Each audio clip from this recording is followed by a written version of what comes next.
Section 107 of the Fair Use Act of 1976 provides protection to use copyrighted material for research, analysis, education, and commentary purposes.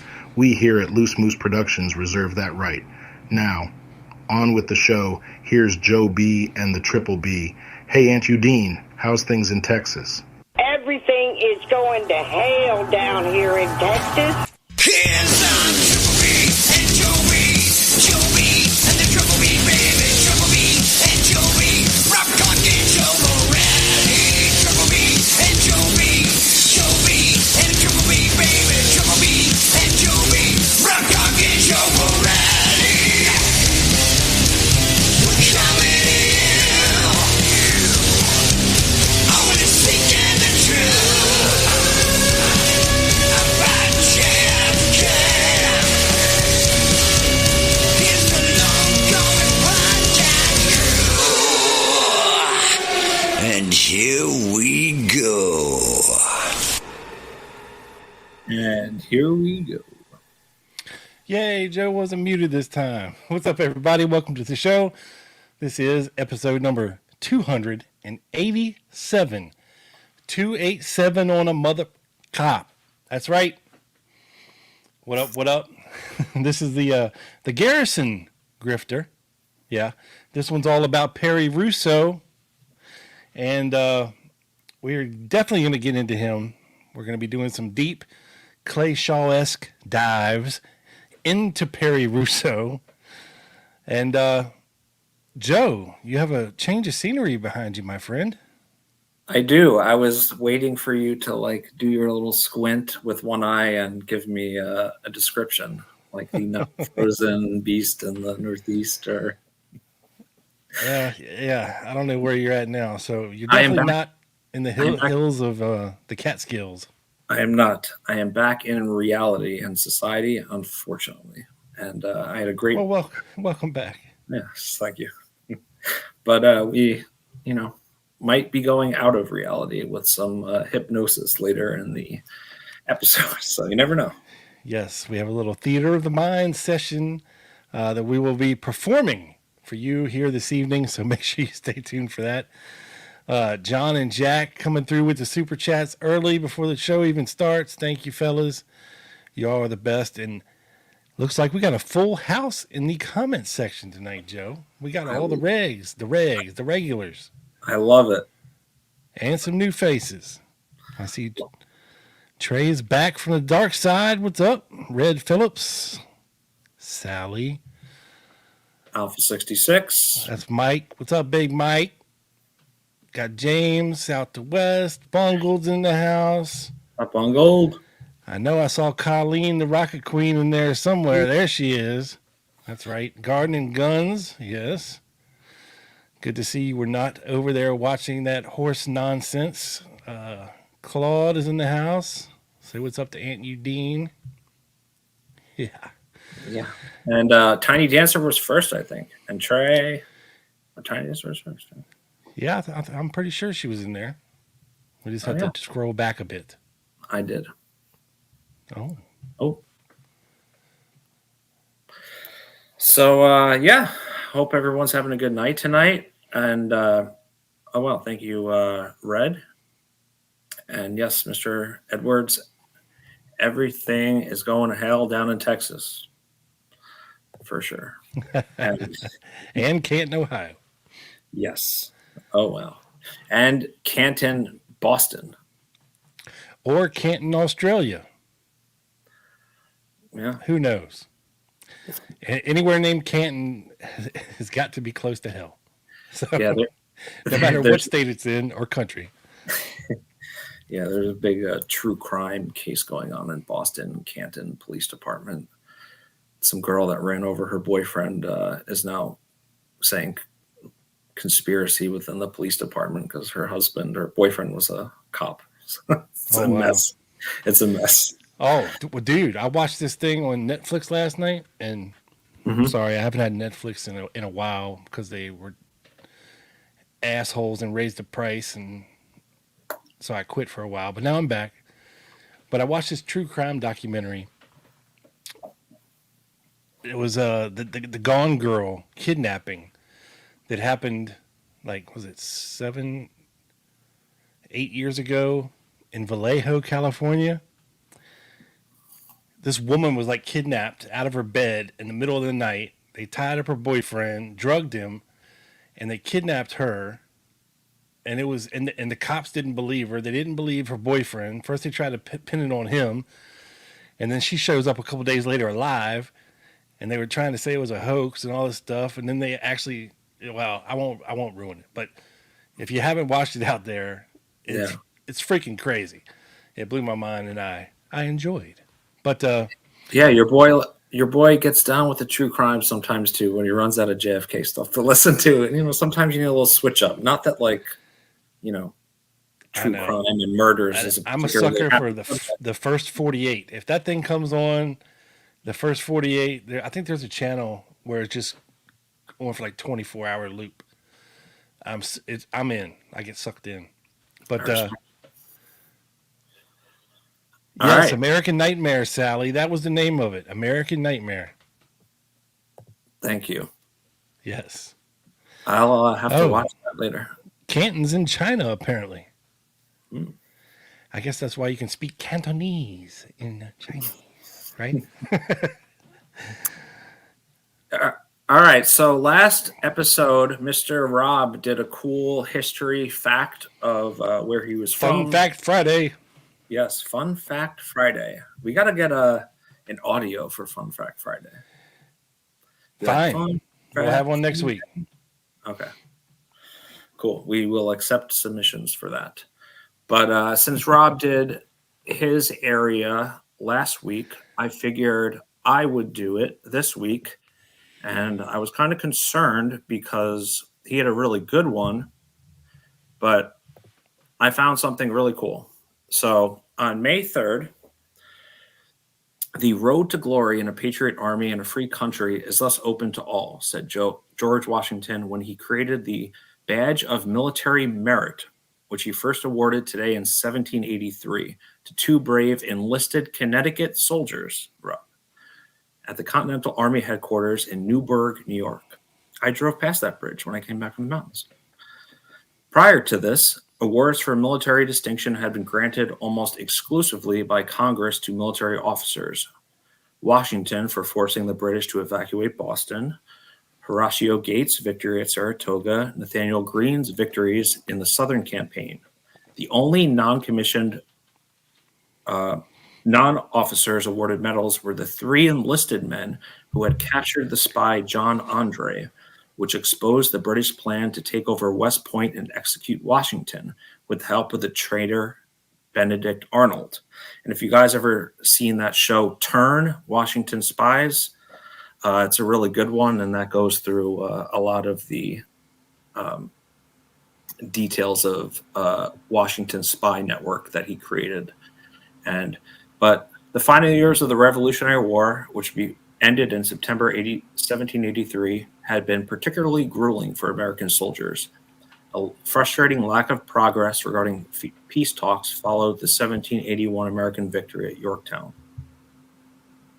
The original Badge of Military Merit, as described in Washington's general orders, was a heart-shaped badge of purple cloth. Only one surviving example still exists in the world. Hold on, I'm going to bring it up here. And it's pinned on George Washington's underwear. You know what? I don't know where it is. Right there by his naughty bits. So this is it. See? Does that look like anything interesting? All right, so I'm going to continue reading here.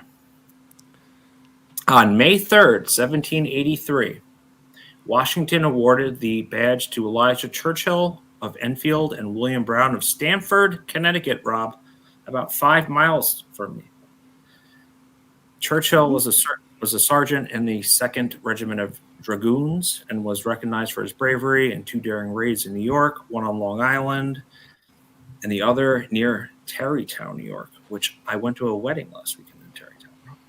So this is it's closest to home. Brown is believed to have earned the badge for valor exhibited during the Battle of Yorktown. A third Connecticut man, Daniel Bissell, no connection to Richard Dirty Bissell Dick or anyone, Bissell.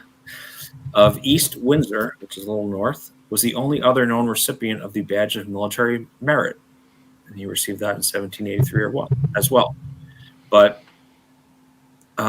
it wasn't awarded for a long time, but the Badge of Military Merit was revived in 1932, the year of Washington's 200th birthday, by General Douglas MacArthur, who wanted to honor Washington's memory.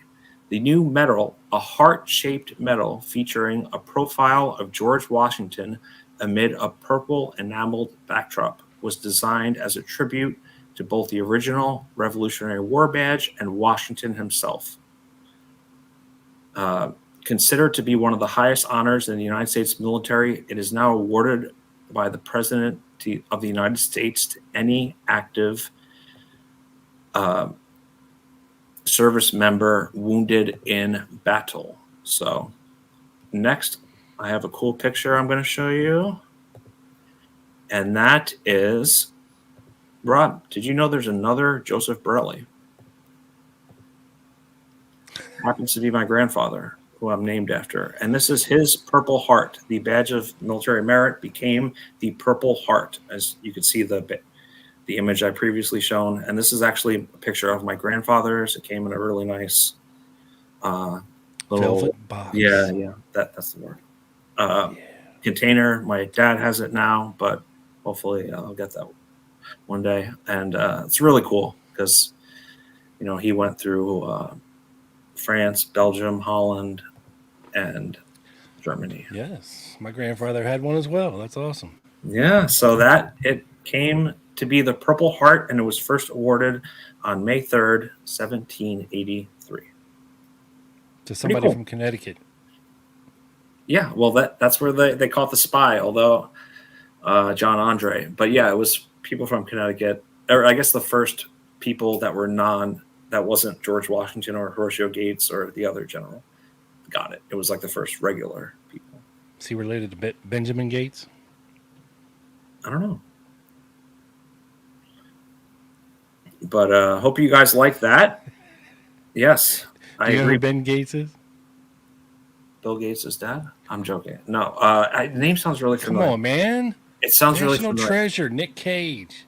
Oh, there we go. Golly day. So, hope you guys enjoyed that. Yes, that was a fantastic Friday, Fun Fact Friday from Joe Borelli and his purple purple heart. All right. Perry Russo, folks. This is Yes. a JFK assassination Let's- podcast. We digress. But Perry Russo, okay? Perry Raymond Russo was born in May of 1941. And he died in 1995, August, to be exact. And at the time of the assassination, he was an American insurance salesman who became the key witness for the prosecution in the trial of Clay Shaw in New Orleans in 1969. Russo claimed that in September of 1963, he witnessed businessman and civic leader Clay Shaw conspiring with Lee Harvey Oswald and David Ferry to assassinate U.S. President John F. Kennedy. Allegedly. Now, Russo, like I said, was an insurance salesman from Baton Rouge. He had attended Tulane University, received a bachelor's degree from Loyola, New Orleans in 1964, and attended 1 year of law school at Loyola. Loyola. That's going to be a difficult one for me. Areola. He moved away from New Orleans in September 1963. Russo came forward after his friend David Ferry died on February 22nd. So, 5 days after Dave Ferry died, Perry Russo comes forward. Mm-hmm. While being investigated by New Orleans attorney Jim Garrison in regard to Kennedy's death. In 4 television and newspaper interviews that Russo gave, he talked at length about Ferry, and he said that Ferry had told him about a month before the assassination, "We will get him, and it won't be long." And on another occasion, "You know we can get Kennedy if we want him." Now, I'm going to play you a little clip of said television interview, and hopefully, I know the audio is a little low, but hopefully y'all can hear it. In late September or during October, months right prior to the Kennedy assassination in November, Dave Ferry had occasion to come over the house on several instances, and I went to his place and just passing, and he made specific references that, in talking about Kennedy, he said, "We will get him, and it won't be very long." Now, the last time I can remember him saying that was sometime in October, but he was obsessed with that idea.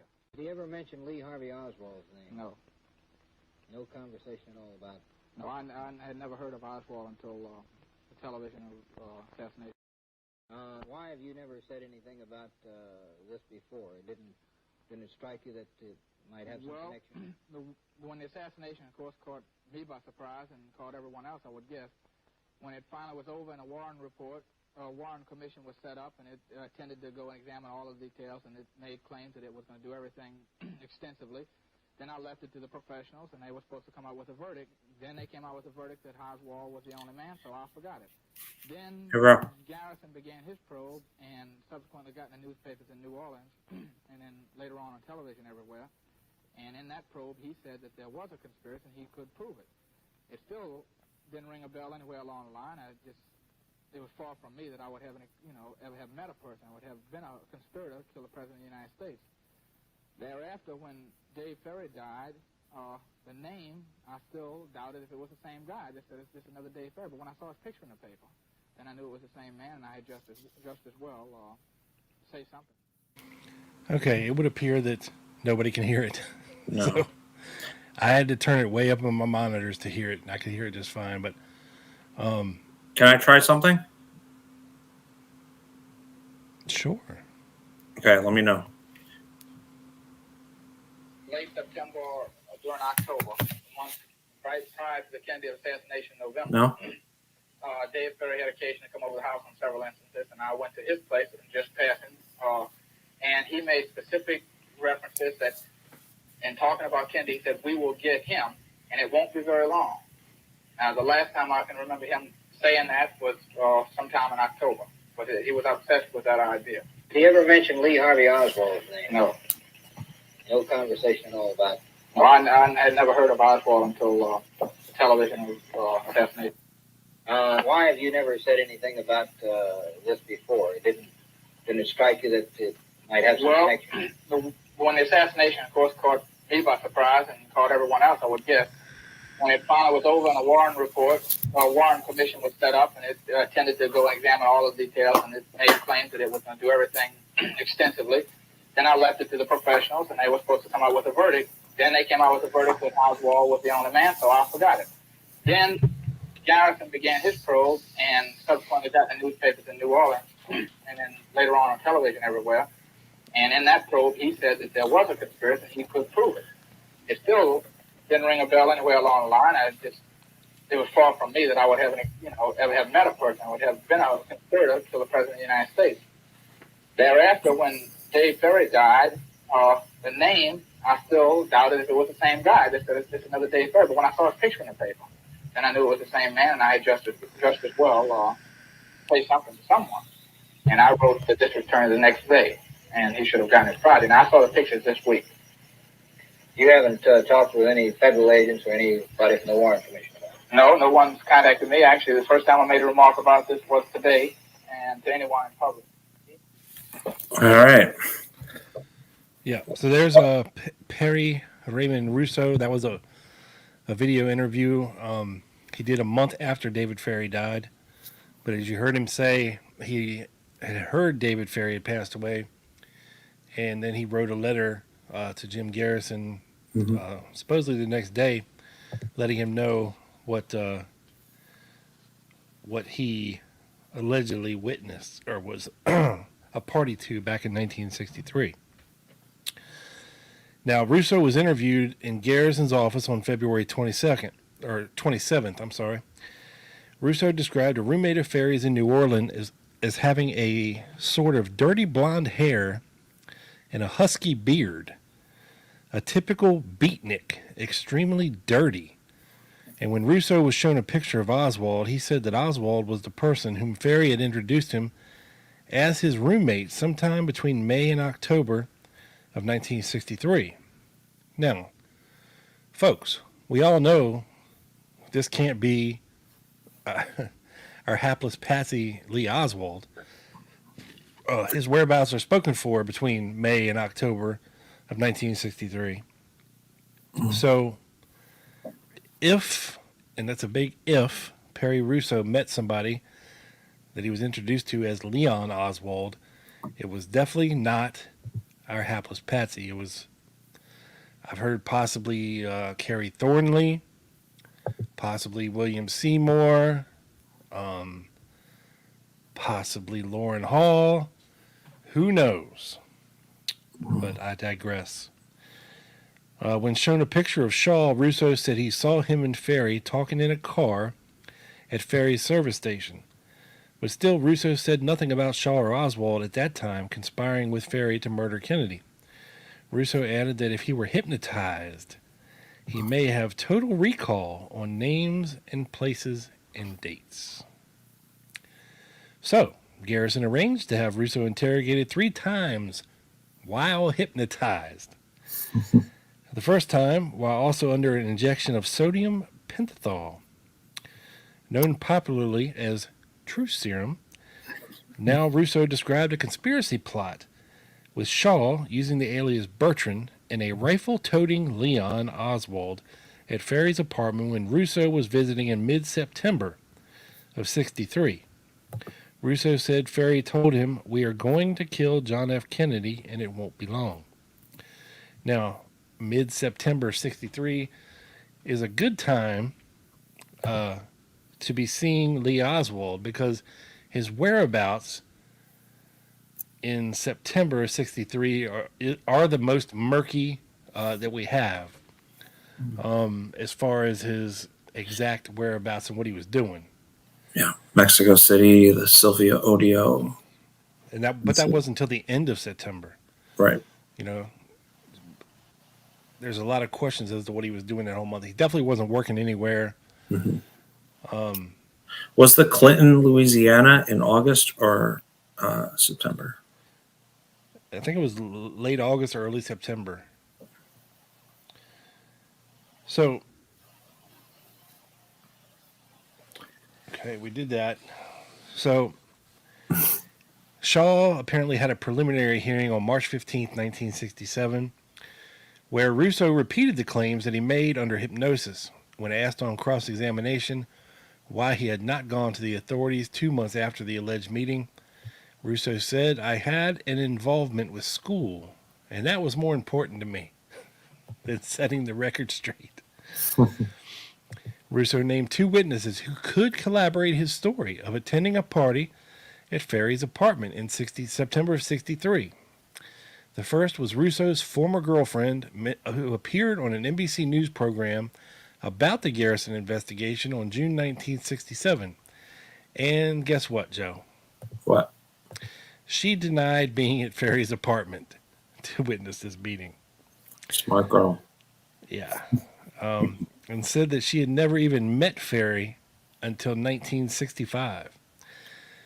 The second, a friend of Russo's, told NBC News that he was at Ferry's apartment then, but saw nobody resembling or named Oswald or Shaw or Bertrand. So, Russo failed 2 polygraph examinations ordered by Garrison on March 8th and June 19th of 1967. And during the second one, he confessed to the polygraph operator that his story was not true.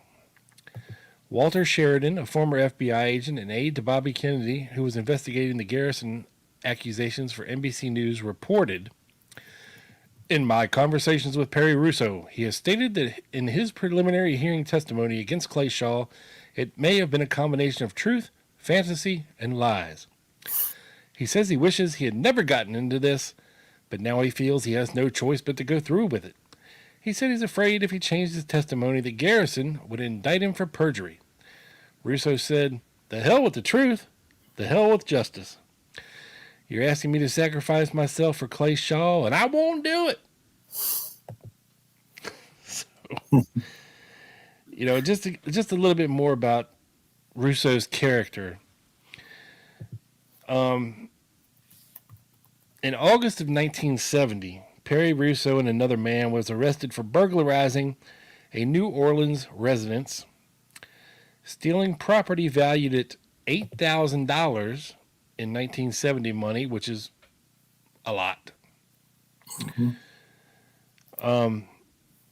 And being in possession of a stolen safe deposit key. Garrison's office declined to prosecute on the burglary and theft charges. Russo pled guilty to possessing a stolen key and was given a 3-month suspended sentence for his service to the Garrison investigation. Thank you, sir. In 1971, 2 years after Shaw's not guilty verdict, Russo told one of Shaw's lawyers that he never saw Shaw at Ferry's apartment and that Garrison's office had done a complete brainwashing job on him. In a second tape-recorded interview with a former Garrison investigator and 2 of Shaw's attorneys, Russo spoke of Garrison and his staff telling him before the trial that they had a contract with Life magazine for $25,000 and that after the Shaw conviction they would either give that to me or see somehow that I got a lot of it for my trouble. Russo also said, "I guess I always knew that Shaw had nothing to do with anything," but to others, Russo continued to assert that he had seen Ferry, Shaw, and Oswald conspiring to kill President Kennedy. Journalist James Phelan, who covered the Garrison investigation for the Saturday Evening Post, later explained this. Russo told me in March 1967 that he was caught in the middle of this thing. That if he stuck to his story, Shaw and his friends and lawyers would clobber him. If he changed his story, then Garrison would charge him with perjury and chuck.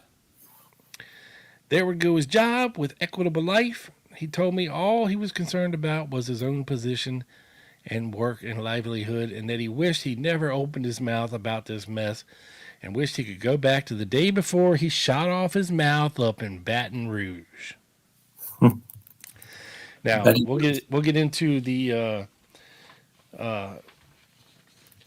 lawyers of Clay Shaw and what Perry Russo's visit to them in 1971 and what he told them a little later. Now I'm going to turn it over to Joe, and we're going to find out a little bit more about Perry Raymond Russo. Joe. Yeah, sure. So I'm just going to read a little excerpt from Jim Garrison on the Trails of the Assassin from 1988. And, Russo was obviously one of Jim Garrison's star witnesses, so he was obviously very bullish on him in a sense. And I think I'll let you decide. Russo was significant, Garrison said, because he was the first eyewitness to have overheard Shaw and Ferry engaging in a discussion of the prospective murder of John Kennedy. In my judgment, even without Russo, we had sufficient evidence to support a charge against Shaw of participating in the conspiracy to murder the president. But that evidence was circumstantial. As an experienced trial attorney, I knew that laymen are particularly responsive to eyewitness testimony, and Russo provided that in full measure. Consequently, upon first learning how strong the conversation between Shaw and Ferry was, I decided to take additional precaution of confirming the veracity of Russo's recollection. The lawyers on the special team and I considered using a lie detector test, but since such tests are highly imperfect and inadmissible in court, we rejected the idea. Instead, we chose to use hypnosis and sodium pentothal, aka truth serum. Both treatments were administered to Russo under close medical supervision, and both revealed that Russo was indeed telling the truth, says Garrison. So when we called Perry Russo to the witness stand at Shaw's preliminary hearing, we were confident. After the usual preliminary questions, bringing out his background and allowing him to relax in the courtroom surroundings, Assistant DA Ward and Oser asked Russo about a gathering at David Ferry's apartment. Russo responded that when he dropped in at David Ferry's place somewhere around the middle of September 63, an informal gathering, which he described as, quotation, some sort of party, I bet it was just breaking up. Some of Ferry's usual bevy of youngsters were there, but soon left. Russo said a former girlfriend of his, Sandra Moffat, was also there for a while. After she departed, they remained. According to Russo, a scattering of anti-Castro Cubans, a group which occasionally came by to visit Ferry, occasionally. A few of them stayed on for a little while. Understatement of the year. So that is what Jim Garrison had to say about Perry Russo. And obviously, he is defending his... Good thing I was muted there. What'd you say? I can't repeat it. Oh. Fear of demonetization. Yes, layman indeed. And yeah, he was driving a cab in New Orleans, and Rob and I were talking about this pre-show. Not just in New Orleans. This was in 1990s. He was driving a cab somewhere, and he was being interviewed while he's driving this cab. It was the funniest thing. And I looked and scoured YouTube and Google, and it's gone. It's gone. It may be a smaller part of a bigger conspiracy documentary, but if anybody knows where it is, help some brothers out and let us know. Yes, please. I want to say it might be on that one that's at the end of the JFK movie. I think it's called Beyond Conspiracy. But I just don't know. You know, it's hard to scour an hour and a half conspiracy documentary without really even knowing if what you're looking for is in there. So if anybody knows... Oh, what's up, Roger? Oh, Music Roger. Man's here. Yeah.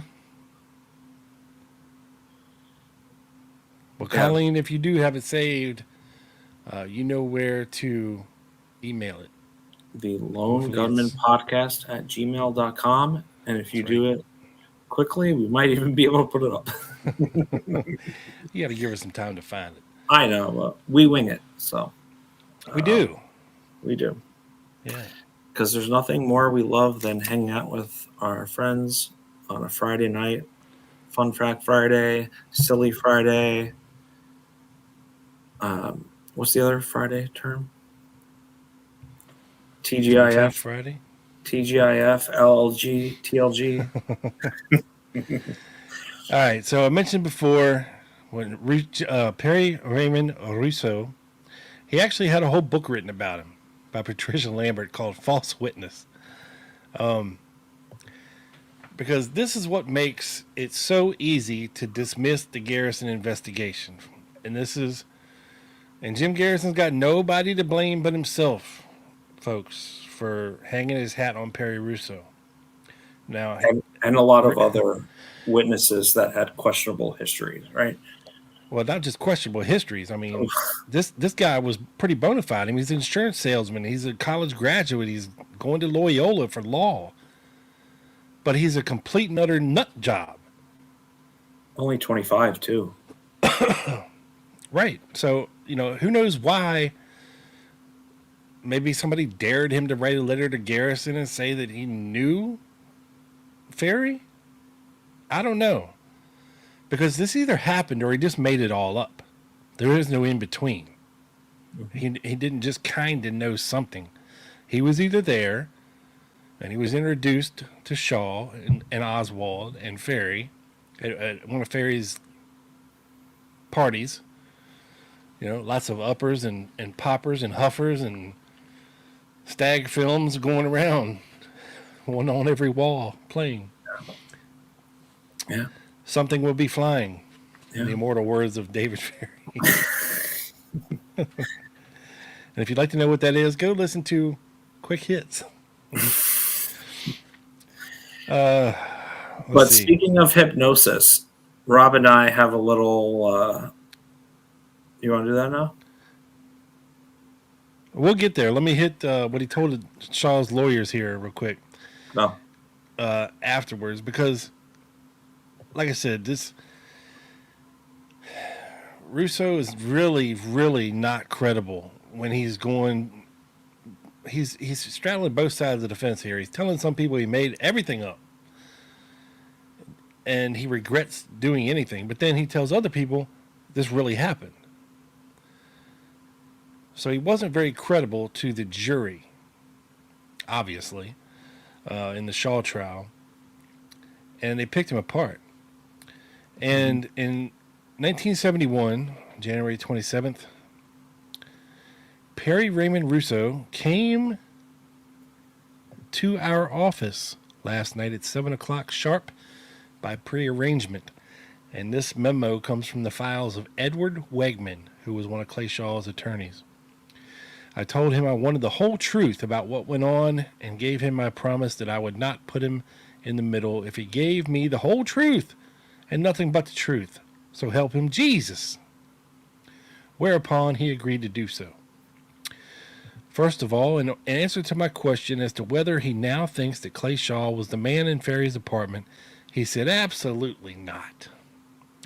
I then asked him whether he was ever positive that Shaw was the man, and he said, not really. He said that after he had talked to the news media in Baton Rouge, Chiambra came up to see him, and he did not mention Clay Shaw to Chiambra at the time. Further, he knew nothing about a second memorandum that Chiambra had written, and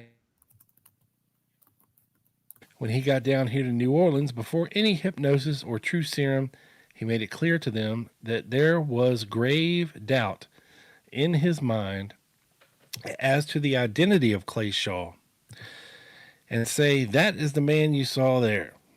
Chiambra said the same thing as he showed Shaw to Russo through the two-way mirror. In answer to my question, Russo said that he feels it is entirely possible that the man whom he identified could be Guy Bannister and not Clay Shaw. Okay. Russo described his conditioning by the DA's office as a complete brainwashing job. He said that he was constantly being told, particularly by Andrew Chiambra, this is the man you saw, and finally got in a position where he just couldn't deny it. Excuse me. Russo also said the DA's office was making every effort to pin 2 murder charges on Shaw. Thank you, Trey. Appreciate it, buddy. You are the freaking man. Thank you so much. Those being the killing of a 14 or 15-year-old boy of the name Jimmy Rupp and the death of Dr. Mary Sherman on St. Charles Avenue,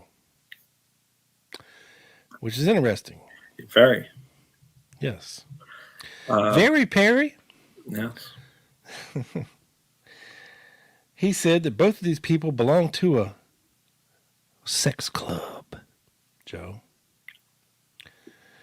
And said that at one point the question was asked by someone in the DA's office, do we have enough evidence to convict Shaw in these cases? Russo said that he couldn't believe what he was hearing for the reason he knew there was no evidence to connect Shaw with those cases except as belonging to a sex club. There was also some talk about pinning a third murder on Clay Shaw, but he doesn't remember the name in that case. On either the first night he was here or shortly thereafter, he was taken to the rib room at the Royal Orleans Hotel with Mr. Billings of Life magazine by Jim Garrison. Garrison had him repeat for Billings his story and answered questions propounded to him by both Garrison and Billings. At the end of the night, Garrison suggested that Russo stay here a few days in one of the motels. Russo said, Mr. Garrison, I only have $6 in my pocket, and I'm not about to spend that on food at a motel.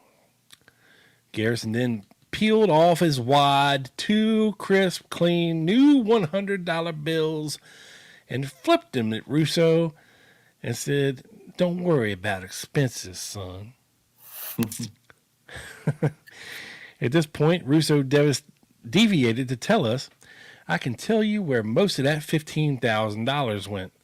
Every time I stayed here at one of the fancy motels there and was told that there was no limit on what I could spend, I was permitted to invite all my friends there for dinner, and on more than one occasion had dinner checks in excess of $100, Joe. Wow. $100. Speaking of, you owe me $100 because I did my own podcast on those 71 pages of names. Yeah. And no one watched it, but you still owe me $100. I'm collecting the $100 from our secret sponsor. You feel free to send me the link to that video, bud. Okay, and I'll wire you over. Okay. So yeah, there was okay. So in our theater of the mind that we're going to be performing for you here in a second, it is just designated as, I don't know if y'all can see this. It's between Dr. F and PR, which is Perry Russo. And Dr. F, I thought was hey, Dr. Feelgood, but you can call me Dr. F. But apparently his name was Dr. Fatter. So, in light of our current roles, we will be changing things up for you. Yes. In our theater of the mind, folks. But wait, Rob. Yes. Let's answer Trey's question because he attached a question with us. I didn't even know he had a question. Yes, you were reading, sir, so I didn't want to interrupt you. Garrison was the wrong man for the right movement. He's still heroic because he acted when no one else would. And I agree. I totally 100% agree. And when you think about what was happening in the mid to late 60s, right? Everyone was just criticizing the Warren Commission, and he kind of took the dialogue and to a new level, right? And like, granted, some of his witnesses might have not been the most,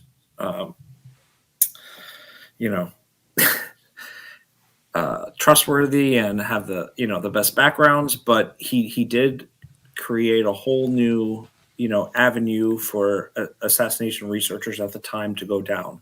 And his follow-up comment, let me see, Trey, Garrison is a net positive when you consider his entire body of work over time. I completely agree. Yep. And I'm the last one to ever denigrate the work that Jim Garrison did. Yeah. Do I agree with his? I mean, I think he did the best with what he had at the time. He was a victim of circumstance, basically.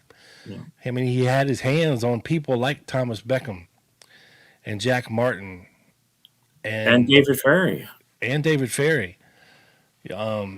And Lawrence Howard, Lauren Hall. I mean, he was calling these people back to New Orleans. But they duped him. They duped him. They lied to him, and they duped him. And it's sad that after the fact that all this other stuff, and had he just changed tactics and pursued other leads, might have had a different result. But yeah, I'm not a Garrison hater like some of these people are out there. Like, God love him, Fred Litwin, but I think the world is a much better place for what Garrison did. His investigative notes, the things he brought to light, what was going on in New Orleans, because I think the key to figuring this entire assassination scenario out, yes, it happened in Dallas, but it started in New Orleans. It had to start in New Orleans. Without New Orleans, there is no Dallas. And when you figure out what in the hell was going on in New Orleans, that's going to get you a lot closer to the truth. So, Paul. Yes. Paul coming through. Thank you, Paul. Yes, thank you, sir. All right, let's. Yeah. What's Paul say? No way spent that kind of money on one meal and on that day and age. Oh no, he invited all his friends, and he had $100 bill. Which today, I mean, I don't think you can take two of your friends out and get $100 bill. 2 entrees and a couple drinks. You're at $100 already. Yeah, easily. But back then, 20 people could eat on $100 probably at a nice restaurant. Yeah, and they were shit faced. And there were allegations that, of course, Perry Russo was paid. I believe Leighton Martins, not Martin, Martins, said he was paid, I believe, $3,000. I read earlier. But again, that's allegations, right? That's right. Yeah. All right. So, yes.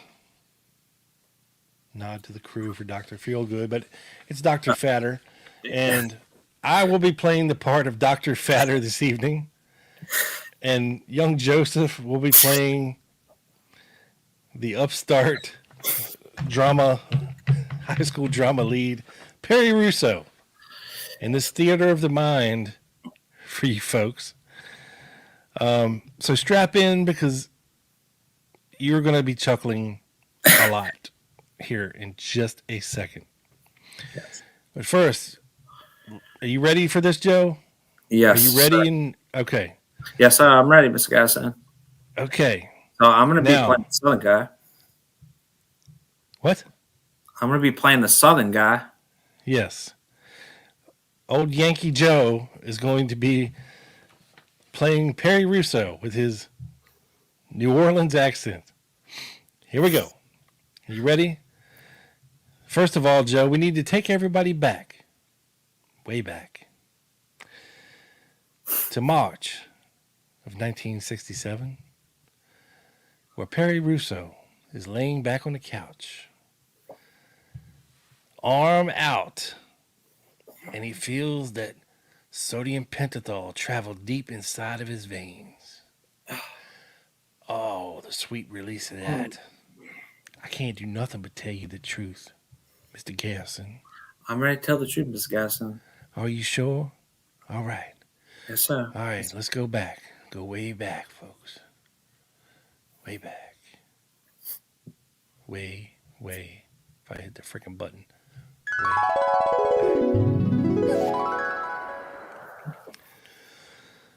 I wonder, Perry, how he introduced you. As his friend, And by what name did he introduce you? Perry. And how did he introduce you to the others? Manuel. And I wonder, how about the other one? He introduced me, the others to me. The boy from the Civil Air Patrol was Tommy. This was Tommy who, Perry? Just Tommy. And this was Tommy who, Perry? I was never told. Just Tommy. These guys spoke Spanish, and these two boys were about my age, and we just talked and talked. Did you hear somebody mention Juliana? I thought I did. I think Manuel called the other guy Juliana. Julie, Spanish. Julie, Jules. They talked in Spanish, and Ferry talked in Spanish. They were very impolite, don't you think, to talk in Spanish in front of you? I figured that was all they could speak.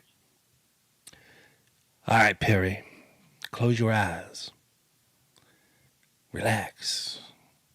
Continue to go deeper and deeper to sleep. You are comfortable in blank, a blank slate, ready to be formed. Look at the television screen again, Mr. Perry. Picture and visualize. Your finger will lift again when it's clear. That is right. A picture is going to come on that television, Perry, and you are in Ferry's apartment on Louisiana Avenue Parkway. Would you look at that picture, Perry, and tell us the story that you see? He introduced me to his roommate, who was a kook. And Perry, I'm wondering what his roommate looked like. Describe him for me. He looked like he would have been about as tall as I, and he had sandy brown hair, dirty white shirt, and dirty. Dirty boy. Yeah. Perry, what was his name? Leon. What was his last name? It was Oswald. That is right. That is right, Perry. Continue looking at that picture now, son. Who else is in that apartment? Nobody, just me and him. Just you and Ferry? And Oswald. Yeah, that's right, Perry. Keep looking at that picture and tell me what happens next. He introduced me, and we talked, and Ferry came in and served coffee, and I didn't take any. And this roommate was just sitting on the piano. It was closed, and he just sat. And Ferry and Leon didn't seem to get along that night. They had a difference of opinion? Yes. What about Perry? Dave never stated, but I got the idea it was about a boy Dave was sleeping with, and Leon made some remarks about it, and Leon objected to the boy being there. Ah, yes, that's right, Perry. Continue now to go deeper and deeper into that sleep. Now, picture that television screen once again in your mind, Perry. Perry, it is a picture of Ferry's apartment, and there's lots of dirty underwear on the floor, and there are several people in there, and there is a white-haired man. Tell me about it now. Tell me about it, son. We are having a party, and I came in, and everybody is drinking beer. There are about 10 of us, and I am there, the roommate, Dave, some young boys, and some other friends of Dave's, and I was with Sandra. And what month is it, Perry? September 16th, What year is this, Perry? 1963.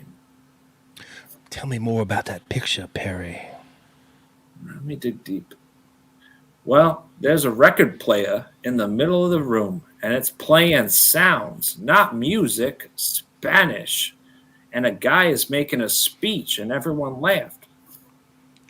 Well, what did he say, Perry? Well, he was speaking Spanish, sort of like Hitler. He got real excited. And how about that white-haired man, Perry?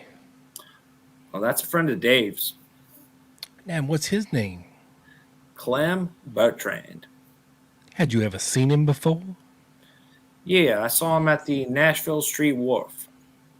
I wonder where else you saw him, Perry. Nowhere. Is that the same white-haired gentleman in the service station? I don't remember the service station. I wonder who that is sitting on the sofa with the rifle. That's Leon. What's he doing with the rifle, Perry? He always had a rifle. He liked guns, and many times he would just have a rifle. Now, this particular rifle, describe it for me, Perry. Right. Well, he wasn't on a sofa. He was on a half sofa. I said, tell me about the goddamn rifle, Perry. Look at it. All right, Describe it for me, Perry. All right. It's long. Very long. It has Yeah, a wooden or plastic stock. Yes. Plastic stock. It looks brown, and it has a sight for hunting. What kind of sight? A barrel type, almost 8 inches long, just as long as a saw. 8 inches long. Take a look at that gun again, Perry. Does it have a lever underneath where you put the bullets in? I have a 22, and it's the same type. He offered to show it to me, but I didn't care to look at it. Same as my 22. You'd have to pull the bolt back, and the cartridges have to be entered from below. Continue looking at the television program in your mind, Perry. And Clay, the white-haired man, is going to come into the room. You are at Ferry's apartment, and there are many people. Who did he introduce Clay to, Perry? He introduced me to everybody. Thank you. Thank you. Thank you, guys. Thank you. Thank you. I got to look at the comments here. Oh, God. There's 20. Oh, man. Oh, That was funny. They tried to keep... Hold on. Y'all sound like phone sex. Yeah, that's the point, because we were under hypnosis, Tiny Dancer. hey, Dr. Fata needs to know the details, Tiny Dancer. Without the details, you got to get the details. Sally likes it here. None of these people strike me as Oh, being- Lord. That was something. Yes, thank you. Thank you. Yeah. It was really funny. But, I mean, that was Perry Russo under hypnosis. And that is one of the reasons why his testimony was, I mean, you know how like polygraphs are 3 sessions of this stuff, folks. We can do this all night. I got like 30 more pages. That was 3 pages of one session. And it gets way worse than that. Yeah. Woo! Yeah. But and that's why it wasn't taken seriously, this admission, because it was done under these circumstances, similar to a polygraph, right? How it's inadmissible. This was maybe not, I don't know if they had like a rule for it back then, but it wasn't taken seriously by the jury, that's for sure. Because Perry was one of Garrison's star witnesses. Yeah. So, it was, like I said, 3 of these sessions, not taken seriously. He failed 2 lie detector tests, right? And it was just horrible the way that things turned out. I mean, they even had, I'll show you this picture. They had this dramatic scene in the Clay Shaw trial where they told Perry, now Perry, is the man you saw at this party in this courtroom right now? And he said, yes. Will you walk over to the man you saw at that party right now and put your hand over his head? No shit. Look at this.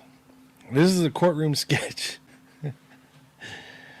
And he has his hand over top of Clay Shaw's head, and Clay Shaw's sitting there like, I can't believe this, But, I'm pretty confident, at least in my opinion, Joe, that I think Perry Russo was full of crap. I think he did something as a joke to begin with, or maybe he thought it'd be cute, or maybe it was a bet, maybe it was a dare. But then it got serious real quick. And he knew that if he said that he lied, that Garrison would charge him with perjury. And if he did what Garrison told him and said what he wanted to say, well, hell, Garrison's going to give him some money. Garrison's not going to prosecute him for dumb shit that he does. And, he can live like a king when he comes to New Orleans from Baton Rouge and stay in these hotels and this, that. I mean, even his girlfriend didn't back him up. She was like, no, we never went into any parties like that. So I think this guy's story is total crap.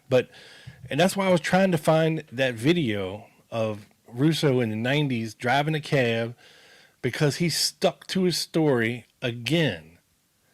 He said that it happened. And this is when he's like, 50 years old driving a cab, when this guy should have been a successful lawyer somewhere. So somewhere in all this crap, his life took a very dramatic turn for the worse. I mean, you go from law school Loyola, you're a college graduate, to getting arrested for burglarizing somebody's house and stealing $8,000 worth of shit and some kind of a key for a safe deposit box. I mean, you can't make this up. And then at 50 years old, you're driving a cab. I mean, not to take anything away from people that drive cabs, but this guy was on a whole different career path before all this fuckery happened back in the late 60s and early 70s. What do you think about Mr. Perry Russo's story, Joe? I tend to agree. It is, it was laughed out of the Garrison investigation for whatever reason, whether it was because of the lack of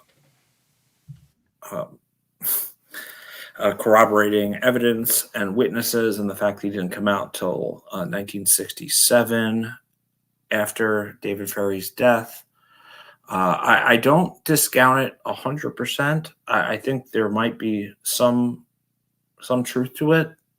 I think it's probably somewhere in the middle. I kind of always land in the middle, but I think for the most part, I lean mostly exaggeration. But if Garrison had lost Ferry, Bannister had died before the Warren Commission came out.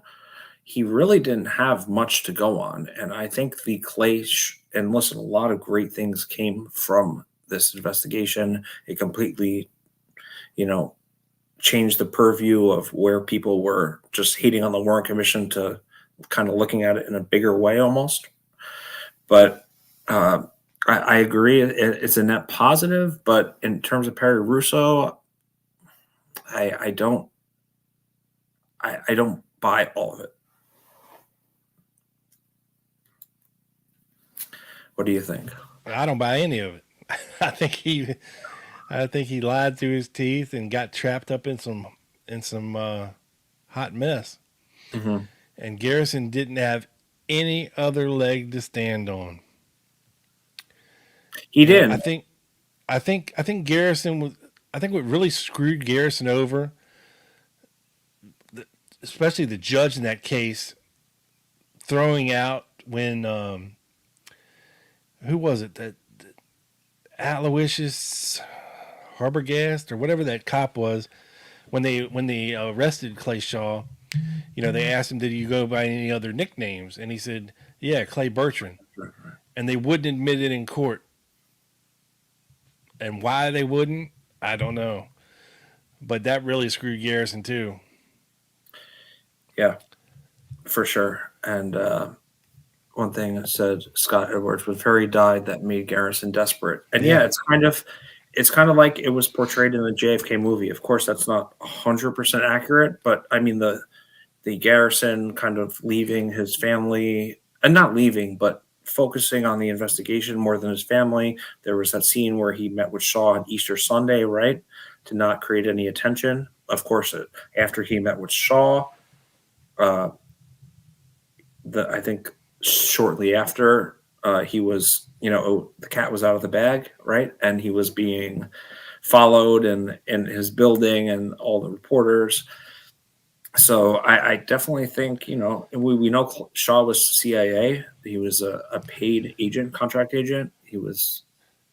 Yeah, and I'm not saying that Garrison was wrong about Clay Shaw. I mean, he may have been involved in some way manipulating Oswald, because he's definitely in the right places at the right time. And like Jack said, the Clinton witnesses who saw somebody resembling Ferry and Shaw and Oswald in Jackson, Louisiana, and Clinton. The problem was his star witness there was a heroin addict, Vernon Bundy. Mm-hmm. Not good. And they brutalized that dude in court. So.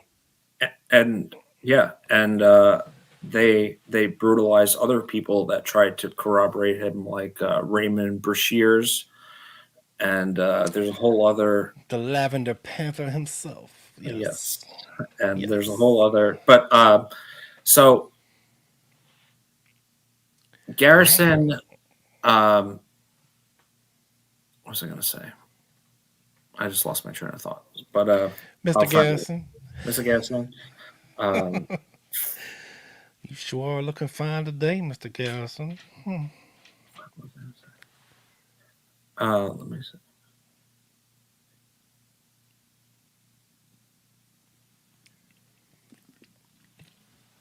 Yeah, I forgot. I'll come back to it. But yeah, so this guy, Raymond Brashears, who was a reverend, a bishop, if you will, something like that. And he was also involved in giving testimony to the Garrison investigation. And I'm just going to read a question and answer from the Garrison investigation to him. Did Dave Ferry ever talk to you about Perry Raymond Russo? This is Brashears. Yes, he never did say, not all the names you're running off there, just Perry Russo. He mentioned the name Russo and called him numerous names, but I strongly suspect there was something there. I would only be projecting. Did David Ferry ever mention Russo in connection with Clay Shaw? For example, in an earlier interview I had with you, you told me that Russo was somehow involved in either taking money from Shaw. Yes, but that is yet to be determined. That is only what Ferry said. What did he say? He said something about it, but the point was not too clear. He was very upset with Russo. I know he got money from, I can't remember, he kind of fumbles. And essentially, this guy, Raymond Brashears, was a paramour, I think that's a good word for it, of David Ferry's in 1965 and 1966. And he ended up talking Well, he was to... his roommate there for a little while, if that's what you want to call it. Yeah, there we go. Yeah. Roommate. Roommate with benefits. Yeah, and he ended up indicting, saying Russo was around, and a whole other people in Ferry. And there's another character that I wanted to briefly mention, and I don't know if you've Dean heard of it. Andrews. Dean Andrews is interesting as well. That's not who I was going to mention, but so Clay Shaw actually sued, I guess countersued maybe for defamation, the Jim Garrison individually, as well as James L. Alcock and Charles Ward and a bunch of other people. And essentially, when they called as Clay Shaw countersued in June of 1968, the district attorneys of New Orleans Parish kind of represented each other. It was him and that guy Scrambia that you mentioned earlier. Yeah. And Andrew Scrambia. Yeah, they literally said, we cannot say anything because there's an ongoing investigation against Clay Shaw. So the countersuit, the civil action, they literally said same reason, same response.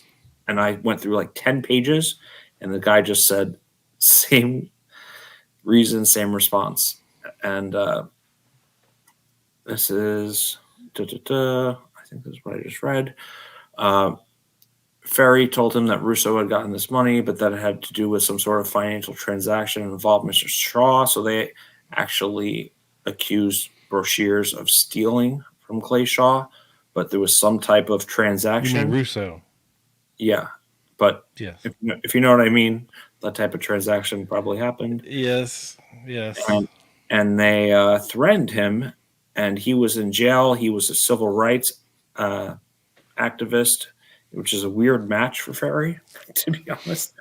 But you did an episode on this a while ago, and he went to jail. He had threatened LBJ, and Rufus Youngblood, the Secret Service agent that I guess was close to LBJ, I read.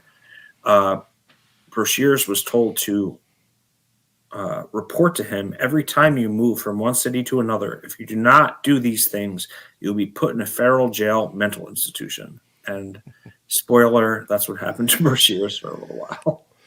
Yeah. So, I mean, yes, we think maybe some of Russo's or a lot of Russo's story is bullshit. But like you said, one day, the bullshit talks and the money walks, right?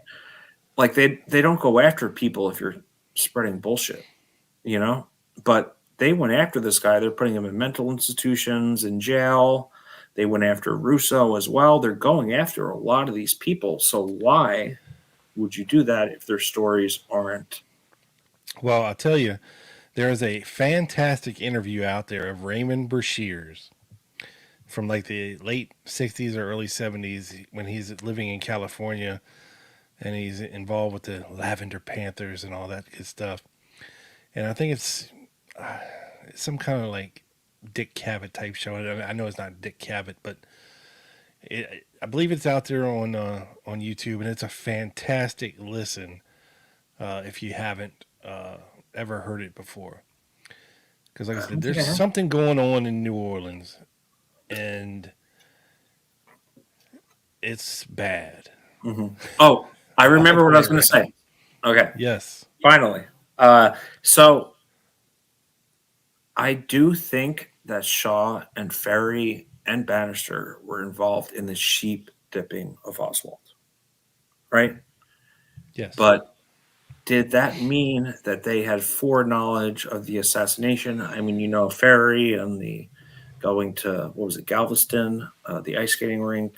And it's all very odd movements. And you gotta figure, you know, if this was done by, like, what I think, rogue CIA people, they would have definitely not done it themselves, and they would have used people loosely associated with the CIA that had done work for them before. People like David Ferry, who was not CIA proper, never a quote-unquote CIA agent, no official CIA ties whatsoever, but this guy was definitely running guns and other crap into Cuba, and he could be relied upon to get the job done. And you know, if Oswald was selected to be the fall guy, you know, for all this, like I said, it started in New Orleans, and whether it was Bannister, whether it was General Walker through Bannister to Ferry, whether it was, you know, who knows, whether it was the anti-Castro Cubans, we know they were surrounding him as well.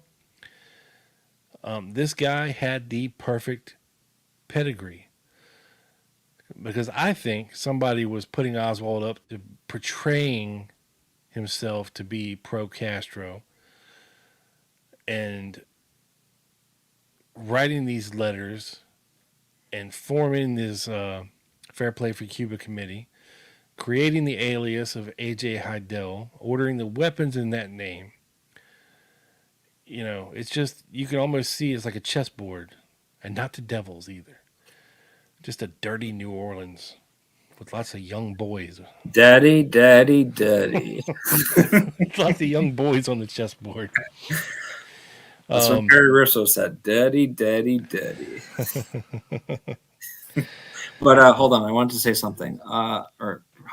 Did Russo sit at the end of that long dining room table? I believe you're talking about the JFK movie. That was Willie O'Keefe. However, the Willie O'Keefe character was a combination of Russo, Willie O'Keefe, Brashears, and one other guy I'm forgetting. But I read this, and fun fact, Rob, tell him. Yeah, Perry Russo was actually in the movie. He was in the bar scene when Garrison is in the bar and the news comes across that JFK has been killed. Perry Russo is one of the bar patrons in that scene, if you look close enough. Stone did not want to put him in the film as a character because they would have had to really pay him. And Stone wasn't really sold on his story. Mm-hmm. And I think Garrison had soured on Russo as well over the years, but they did give him a slight nod in the movie and did put him in there. For a quick cameo. Speaking of cameos, Rob, I messaged you about this, and we got to get into it. It's Martin related. Spoiler alert. But I found a new Martin, or not a new Martin, a Martin we had discovered, Rob, that is in the JFK movie, we think. I'm not even screwing with you here. You think? No, I don't think. We're gonna let the audience decide here. And you know how it works with photo evidence, Joe. It's open to interpretation, but Okay. Don't be going So- the way of Ralph Sinkay on me here. Can you see this, Rob? Yes. Okay, so I was watching JFK because I was working on my Southern accent this morning, and I saw a John C. Martin as a prison guard. And I looked at this guy and I was like, I know a John C. Martin. He was the head of security for the International Trade Mart. He was. And let me know if this guy here that I just showed looks like this guy who we have talked about on our Martin shows. Bro, get out of here. That is him. That is the head of security for the Trade Mart playing a jail guard in the JFK movie. Similar to how Jerry Patrick Hemming was on the 6th floor. Similar to how Lawrence Howard was, I don't know what if he played or if he was just an advisor. Bro, that is him. I'm going to bring it back to that first one. It is crazy. And I literally paused it just to, just because I was pausing here. Hold on. And I was like, yo, that is the same guy. Get out of here. Like, that's him.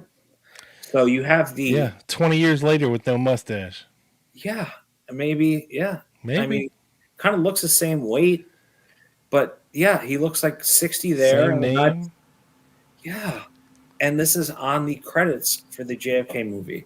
So the Martins are still alive in the late 90s. Wow, that's crazy. It's, I mean, you guys could let us know, but yeah, it's crazy. Yes. And yeah, that's how I got some of my accent from the Kevin Bacon. Thank you, Mr. Garrison. Thank you, everyone.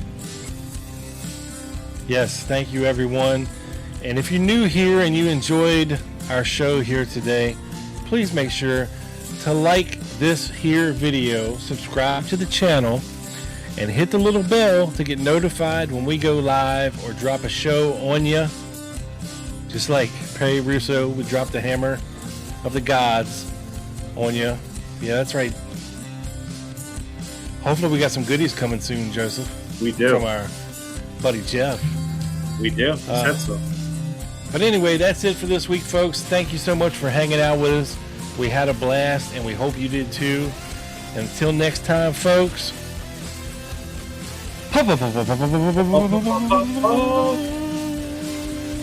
Peace.